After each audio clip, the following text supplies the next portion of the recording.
நம்முடைய மீன ராசிக்காரங்க மீளா துயரத்தில் இருக்காங்க. ராகு அவருடைய பங்குக்கு ஒரு 2022 எண்டுலேருந்து வச்சு செஞ்சு செதுக்கி செங்கலுக்கு வச்சுட்டு போயிட்டார். கூடவே நம்ம சனிபகவான் நான் சும்மா விடுங்க. ஸோ இவங்க நிறைய துரோகங்களை நிறைய பிரச்சனைகளை தான் சந்திச்சிருக்காங்க. கடன் மட்டும் வாங்கிடக்கூடாது, இருக்கிற கடனை அடைக்கிறதுக்கு வேணால் ட்ரை பண்ணலாம். கடனை அடைப்பதற்கு இன்னொரு கடன் வாங்குவது, இதெல்லாம் கரெக்டாக இருந்தாங்கன்னா மீன ராசி உறுதியாக மீண்டு வரக்கூடிய ராசியில் முதன்மையான ராசின்னு சொல்லுவோம். மீன ராசிக்கு அதிபதி யார் பார்த்தீங்கன்னா குரு பகவான். அதாவது 5 குரு வருவது கெஞ்சினாலும் கிடைக்காது. ஸோ இப்போ கெஞ்சாமே கிடைக்கிது குரு பகவான் 5க்கு வரனால. மீனராசினியர்களுக்கு குரு பயிற்சியில் குரு பகவான் என்னெல்லாம் கொடுக்க காத்திருக்கார்? காலச்சக்கரத்துக்கு 12ஆம் இடம். நிதானம், பொறுமை, அக்கறை, அன்பு அப்படிங்கிற விஷயத்துக்கு சொந்தக்காரங்க தான் நம்மளுடைய மீனராசிக்காரங்க. எல்லா ராசிக்குமே ஃபஸ்ட்டு சொல்லிடுவோம், நெக்ஸ்ட்டு சொல்லிடுவோம், போயிட்டே இருக்கும். மீனராசி தான் பொறுமையாக சொல்லுவோம். அப்போ அவங்க பரவாயில்லைங்க, நான் காத்திருக்கேன், எல்லோரும் நல்லா இருக்கட்டும், நான் அப்புறம் கூட சாப்பிட்டுக்கிறேன் அப்படின்னு சொல்லக்கூடிய பங்கு நம்ம மீனராசிக்கு உண்டு. ஸோ இப்படிப்பட்ட மீனராசிக்கு அதிபதி யார் பார்த்தீங்கன்னா குரு பகவான். ஸோ இந்த குரு பகவான் ராசிக்கு 5ஆம் இடத்துல இருக்கார். ஸோ 5 என்பது அதாவது என்ன சொன்னால் ஒரு அற்புதமான விஷயம். ஓகேவா? அதாவது 5 குரு வருவது கெஞ்சினாலும் கிடைக்காது. ஸோ இப்போ கெஞ்சாமே கிடைக்குது குரு பகவான் 5க்கு வரனால நம்முடைய மீன ராசிக்காரங்க மீளா துயரத்தில் இருக்காங்க. கிட்டத்தட்ட ராகு அவருடைய பங்குக்கு ஒரு 2022 எண்டுலேருந்து வச்சு செஞ்சு செதுக்கி செங்கலுக்கு வச்சுட்டு போயிட்டார். கூடவே நம்ம சனிபகவான் நான் சும்மா விடுங்க அப்படின்னா ஜம்முன்னு வந்து 12ஆம் இடத்துலேருந்து ராசியில் வந்து அப்படியே மீன ராசிக்காரங்கள என்னென்னலாம் நீ யோசிக்கியோ உனக்கு யோசனைக்கு ஏற்ற மாதிரி எதிரிகளை கொடுப்பேன், உனக்கு நீ என்னென்ன யோசிக்கியோ உன் யோசனைக்கு ஏற்ற மாதிரி துரோகிகளை கொடுத்தேன்னு சொல்லி அவங்கள ஃபுல்லாக வெளிப்படையாக காட்டி கொடுத்துட்டார். ஸோ இவங்க நிறைய துரோகங்களை நிறைய பிரச்சனைகளை தான் சந்திச்சிருக்காங்க. ஸோ சில மீன ராசிக்காரங்களாம் கணவன் மனைவியாக இருக்காங்கன்னா அது உலக அதிசயம். ஏன்னா சுய ஜாதகத்தில் 7ஆம் இடம் வலுவாக இருக்கிற மீன ராசிக்காரங்க மட்டும்தான் கணவன் மனைவியாக ஒரே வீட்டில் இருக்கேன், ஒன்று போல அன்பாக இருக்கேன்னு சொல்லுவாங்க. இல்லைன்னா உறுதியாக இவங்களுடைய திருமண வாழ்க்கையில் நிறைய பிரச்சனை, நிறைய போராட்டங்கள். நான் ஒன்று நினைக்கேங்க, நான் என்ன நினைக்கிறேனோ அதை அப்படியே ஆப்போசிட்டை என் வீட்டுக்காரர் செய்வாருங்க அப்படின்னு ஒரு பொண்ணு சொன்னால் எங்கள் மாமா மீனராசி அம்மானா ஆமாங்க மீனராசி அம்மாங்க. ஏன்னா அந்தளவுக்கு பிரச்சனை. அதுவும் இப்போ ஒரு 3 வருஷமாக புழிஞ்சு எடுத்துட்டாங்க. 2 பேரும் நீயே பெருசாக நான் பெருசாங்கிற மாதிரி போயிட்டாங்க. ஸோ இப்போ அதெல்லாம் வேண்டாம், என் பிள்ளைகளை கஷ்டப்படுத்தினது போதும், என் பிள்ளைகளை நான் பார்த்துக்கிறேன்னு சொல்லி நம்ம குரு டைரெக்டாக தன்னுடைய 9ஆம் பார்வை மூலமாக சனி பகவானை பார்க்க, தான் வீட்டையே குரு பார்க்க. அப்போ நிதானமாக இரு, இன்னுமே என் பிள்ளைகளை கஷ்டப்படுத்தாதாங்க சனி பகவான்கிட்ட சொல்லிடுவார்.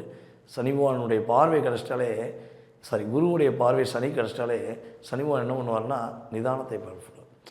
வேண்டாம், நம்ம அவர் சொன்னால் கேட்கணும். குரு சொன்னால் மட்டும்தான் சனி கேட்பார். குரு பார்வை கிடைச்சா மட்டும்தான் சனியுடைய ஆதிக்கம் எப்பயுமே குறையும். இல்லை சனி பகவான் என்ன பண்ணால் நீதி நேர்மை உண்மை, இவெல்லாம் கெட்டவன் தான் போடா, அவன் உன்னை என்ன பண்ணுறான் பாரு, நீ புரிஞ்சுக்கிடுவேன். இப்போ எனக்கு ஒருத்தவங்க இருக்கான், என் ஃப்ரெண்ட் இருக்கானா, அவன் நல்லவன் நான் நினச்சிக்கிட்டே இருந்தானா இப்படி இருக்கு. அவனுக்கு எனக்கு சண்டை வந்தால் தான் அவனுடைய உண்மையான தனம் தெரியும். எனக்கு ஒரு பிரச்சனை வரும்போது அவன் எனக்கு ஹெல்ப் பண்ணுவானா இல்லை என்னை கழட்டி விட்டு போவானாங்கிறது தெரியும். ஸோ இப்போ உங்களுக்கு பிரச்சனையை கொடுத்து அவங்களோட சுயநலத்தை காட்டிட்டார். ஸோ இப்படிப்பட்ட நிலைமையில் நம்ம மீனராசிக்காரங்க தனிமையில் இருக்கக்கூடிய மீனராசிக்காரங்க இப்போ துணையோடு இருக்க போகிறாங்க.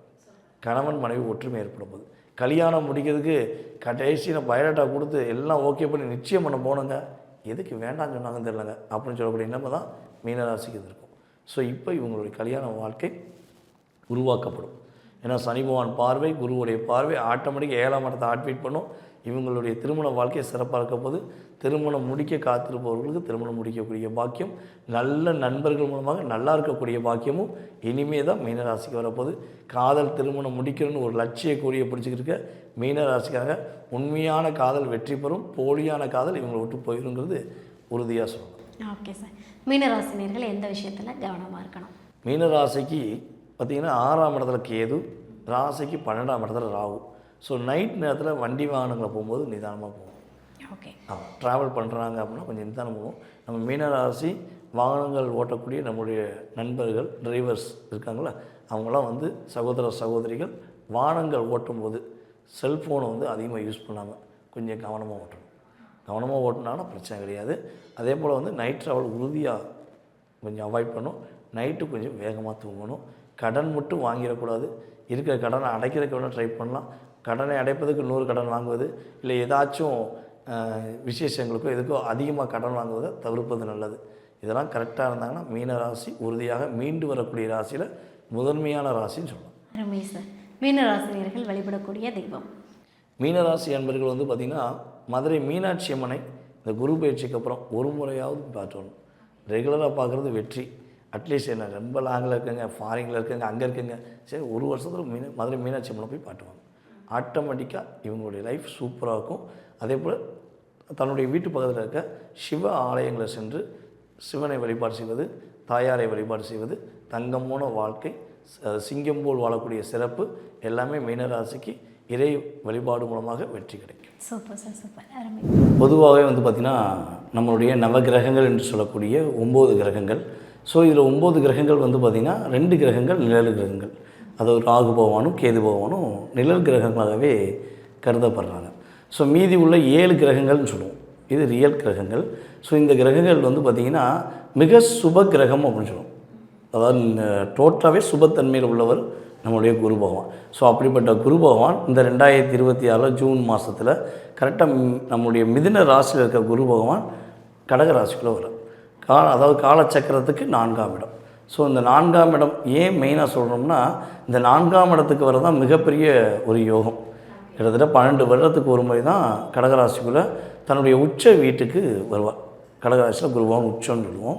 ஸோ எப்பயுமே நல்லது செய்கின்ற குரு பகவான் இப்போ ரொம்ப ரொம்ப நல்லது செய்யப்படும். ஸோ அப்படிப்பட்ட தன்மை தான் இந்த குரு பயிற்சி மூலமாக உலகியல் ரீதியாக நிறைய மாற்றங்கள், நிறைய முன்னேற்றங்கள். நம்மளுடைய 12 ராசி நேயர்களுக்குமே எது கிடைக்கல, எது எனக்கு கிடைச்சா நல்லாயிருக்கும், எது என்னை விட்டு போனால் நல்லாயிருக்கும் அப்படின்னு ஒவ்வொருத்தவங்களுக்கும் ஒவ்வொரு எதிர்பார்ப்புகள் இருக்கும் இல்லைவா? அந்த எதிர்பார்ப்புகளை நிறைவேற்றக்கூடிய தன்மையில் குரு பகவானுடைய அற்புதமான பார்வைகள், உச்ச வீட்டிலேருந்து அவருடைய அற்புதமான பார்வையான 5ஆம் பார்வை, 7ஆம் பார்வை, 9ஆம் பார்வை. ஸோ இந்த 3 பார்வைகள் மூலமாக படாத பாடுபடக்கூடிய என்னால் வாழவே முடியல அப்படின்னு நினைக்கிற எந்த நேர்களாக இருந்தாலும் சரி, அவங்களுடைய வாழ்க்கையில் ஒரு நேர்த்தியான ஒரு வாழ்க்கையை அற்புதமாக அமைச்சு கொடுக்கக்கூடிய செயல்பாடு இந்த குரு பயிற்சிக்கு மேலும் உண்மையிலே சூப்பர். Okay, super.